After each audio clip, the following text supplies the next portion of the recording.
Et bonjour à tous, bienvenue de nouveau sur la chaîne de l'Examen Crypto. Nous sommes toujours le mercredi 26 mars 2025, il est 12h21 cette fois-ci à l'heure à laquelle je fais cette vidéo. On va faire un point en cette mi-journée sur la crypto-monnaie Chainlink. Allez, on s'installe et on démarre avec effectivement notre Chainlink qui vient de nous pousser une semaine à plus 10%. Donc c'est plutôt pas mal, on a un petit début de quelque chose. Le but c'est de voir ensemble si on a l'espoir d'avoir une remontada ou si malheureusement ça reste compliqué. Mais avant ça, je rappelle à tout le monde que tout ce que je vais dire n'est en aucun cas un conseil financier, c'est à vous de faire vos propres recherches. Et n'oubliez pas que le trading de crypto comporte des risques de perte partielle ou majeure.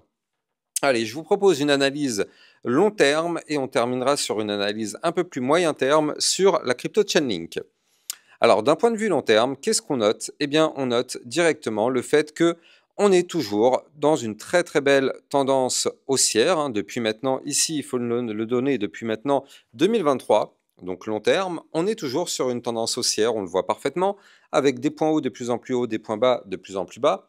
Oui, on a connu une belle phase de retracement, ça c'est vrai, on peut pas la nier, cette phase de retracement, elle a été quand même assez violente. On est passé de 30,99 $ à 13 $, même encore moins, on a fait une mèche ici à 11 $, donc effectivement, ça fait quand même très très mal, mais force est de constater que la tendance reste tout de même bel et bien complètement haussière du côté de cette crypto-monnaie, et donc ça nous montre quand même qu'elle a de la force.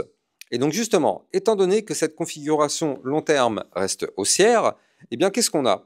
On est venu chercher ici justement cette ligne de tendance haussière long terme, vous le voyez, cette ligne, à chaque fois qu'on l'a touchée, on a rebondi dessus. On l'a touché une fois ici, une deuxième fois ici, une troisième fois ici, quatrième fois ici, et une cinquième fois il y a 3 semaines. Et donc comme on peut le voir, on a effectivement rebondi sur cette ligne de tendance haussière, et pour l'instant, ça tient. Qu'est-ce qu'on voit? On voit qu'on avait aussi un support historique à 13,12 $. Donc c'était un support historique qu'il ne fallait absolument pas breaker, bien évidemment. Si on breakait ce support, on risquait d'avoir une contre-performance. Ça a tenu. On a juste fait une mèche, mais au final, on a clôturé au-dessus. Donc c'est ce support en réalité qui nous permet d'absorber la chute. Parfait. D'un point de vue très long terme, on est sur des bons niveaux clés de support. En fait, on va pas se mentir, on est sur les niveaux clés de support qu'il fallait retester et on est sur les niveaux clés de support qu'il ne fallait pas breaker. Donc ça n'a pas breaké, parfait. Vu long terme, moi je suis très satisfait de voir effectivement comment on a bien supporté cette situation. Maintenant, ce qu'il faut noter, c'est que là, vous le voyez ici, du côté du RSI, on est à 48.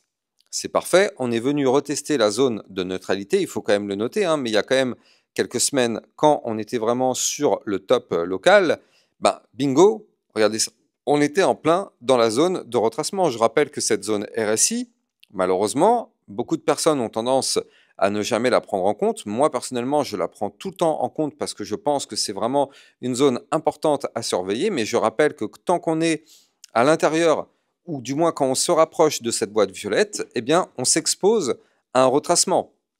Et donc là, on était vraiment très très proche de la zone RSI de surachat. Et donc bien évidemment, enfin là, c'est pas qu'on était très proche, on était dans la zone RSI de surachat. Qu'est-ce qui s'est passé? Malheureusement, on a retracé, mais il fallait s'en douter, on était clairement en surchauffe dans cette zone de surachat. Parfait. Avant de continuer, je rappelle que vous pouvez me suivre sur Twitter pour recevoir toutes les news et toutes les actualités crypto. Ça vous permet de recevoir des alertes et tout ce qu'il faut savoir sur l'environnement. Et n'oubliez pas aussi de rejoindre le club LexaRocket. Ce matin, on avait vu la crypto VeChain, mais on en verra d'autres dans la journée. On avait vu aussi plein d'autres crypto-monnaies, notamment le RSR, on avait vu aussi le WLD, le Hondo, bref, plein de crypto-monnaies sont analysées dans le club. N'hésitez pas, vous avez le lien du club et du Twitter officiel en description de cette vidéo. Alors, là, effectivement, du côté de cette vision long terme, on a eu cette zone de surchauffe. Maintenant, ça y est, on reprend de la force. Et donc, justement, en parlant de reprise de force, qu'est-ce qu'on est en train de faire actuellement? Comme vous pouvez le voir, on est en train d'essayer de récupérer notre ruban de moyenne mobile. Vous la voyez, toute cette zone qui est ici, c'est la zone du ruban de moyenne mobile. Qu'est-ce qui s'est passé? On a chuté. En réalité, on est tout simplement venu chercher le bas du ruban de moyenne mobile. Mais là, on est tout simplement en train de rebondir sur ce bas de ruban et on est en train, pourquoi pas, de retourner rechercher le haut du ruban pour essayer de le casser par le haut. Et si on casse ce ruban de moyenne mobile par le haut, c'est pour reprendre bien sûr une configuration haussière. Donc là, comme je vous l'ai dit, d'un point de vue long terme, on reste haussier, mais effectivement, si on prend depuis le mois de décembre, ici, bien évidemment, on est baissier si on prend que ce cadre-là. Mais d'un point de vue vraiment long terme, on est haussier. Moi, je me focalise là actuellement sur mon analyse là des 2 dernières minutes, sur cette partie-là. Ici, effectivement, on est baissier, mais si on arrive à repasser au-dessus du ruban de moyenne mobile, dans ce cas-là, ça pourrait casser cette tendance baissière du mois de décembre et on pourrait enfin repartir en tendance haussière. Je rappelle que le ruban de moyenne mobile, regardez ça, c'est exactement ce qui s'était passé ici. Vous le voyez, on avait malheureusement perdu le ruban, on a essayé de le récupérer là, malheureusement, on n'a jamais réussi à le reprendre, sauf ici. On a réussi à récupérer notre ruban de moyenne mobile en novembre. Qu'est-ce qui s'est passé depuis? On a eu une explosion. Donc là, c'est pareil. On a perdu le ruban, on chute, on chute, on chute, on cherche à récupérer ce ruban. Si on arrive à récupérer ce ruban, alors dans ce cas, on pourrait avoir bien évidemment une nouvelle poussée haussière. Donc le haut du ruban, il est à 17,36 $. Ouais, mais c'est pas tout. On a une résistance importante long terme, juste au-dessus de la tête, à 17,92 $. On a actuellement un momentum MACD qui pour l'instant est contrôlé par les bears. Donc là, attention tout de même, hein. Ça ne veut pas dire que ça y est, on est tiré d'affaire. On peut encore tout de même avoir une petite chute si jamais les bears décident de contre-attaquer, parce que là, vous le voyez, le momentum est toujours contrôlé par les bears. Maintenant, on a quand même l'espoir que ce momentum arrive sur une phase décroissante et petit à petit se termine. Mais pour l'instant, on est toujours quand même un tout petit peu encore en danger, on ne va pas se mentir. Maintenant, moi, je vais vous montrer la vue moyen terme et on va voir ensemble qu'on est en train de s'éloigner clairement de la zone de danger.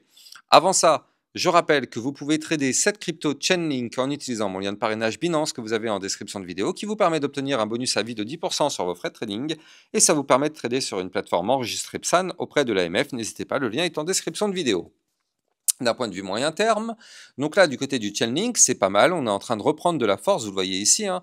Depuis le 10 mars, on a eu un très joli rebond qui a été fait, et depuis, qu'est-ce qui se passe?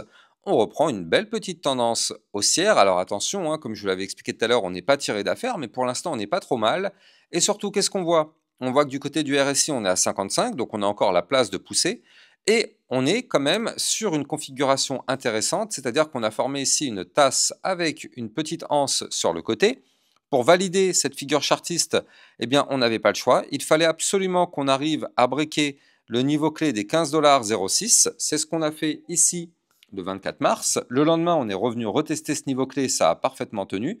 Vous le savez, hein, c'est ce qu'on appelle le pullback.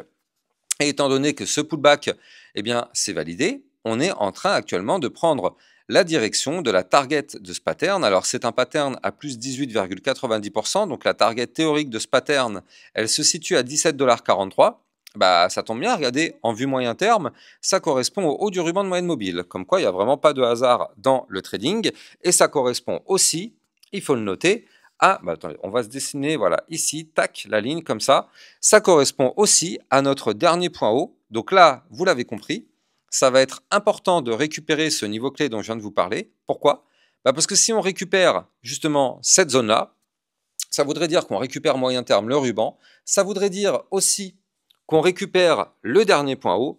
Or, vous le savez, si on récupère le dernier point haut et le ruban, ça signifie tout simplement qu'on repart en tendance haussière ou peut-être pas haussière, mais latérale. Mais bon, si on récupère, en général, c'est quand même pour reprendre de la force. Donc là, en tout cas, ça pourrait sentir vraiment très très bon du côté de la crypto-monnaie Chainlink. Alors encore une fois, restons prudents. On n'est clairement pas tiré d'affaire. On a des choses encourageantes qui sont en train de se mettre en place, oui, c'est vrai, mais on n'est pas du tout tiré d'affaire. Donc restons quand même vraiment prudents par rapport à tout ça. Et puis là, il y a quand même un espoir que dans les prochains jours, on puisse avoir un Chainlink qui remonte pour aller chercher, pourquoi pas, les 20 $, peut-être même les 25 $ dans les prochaines semaines, si on arrive à confirmer un petit peu tout ce que je vous ai montré, parce que le but, quand même, long terme, nous, c'est de ravaler toute cette phase baissière qu'on a connue depuis décembre et aller chasser le niveau clé des 30,99 $ pour se mettre à décoller par la suite et repartir dans la seconde partie du bull run. Mais bon, on n'y est pas encore. On verra d'ici là effectivement d'autres vidéos sur ma chaîne YouTube concernant la crypto Chainlink. Hein. Bien sûr, vous le savez, vous êtes au bon endroit pour réussir votre bull run tout en restant prudent. Sur ma chaîne YouTube, je vous parle jamais de x10, x100, x1000. Hein. Il y en a, ils aiment bien dire ça pour faire des vues. Moi, je préfère privilégier la prudence. Je sais que parmi vous, 90% des gens sont débutants, donc je préfère effectivement rester prudent et vous donner effectivement des explications claires et bien évidemment prudentes pour vous aider dans votre compréhension. En tout cas, je vous souhaite de passer une très bonne journée et puis je vous dis à plus tard pour une prochaine vidéo. Ciao, ciao. Bitcoin, Ethereum, you know the drill. Lost it all but came back with the skill.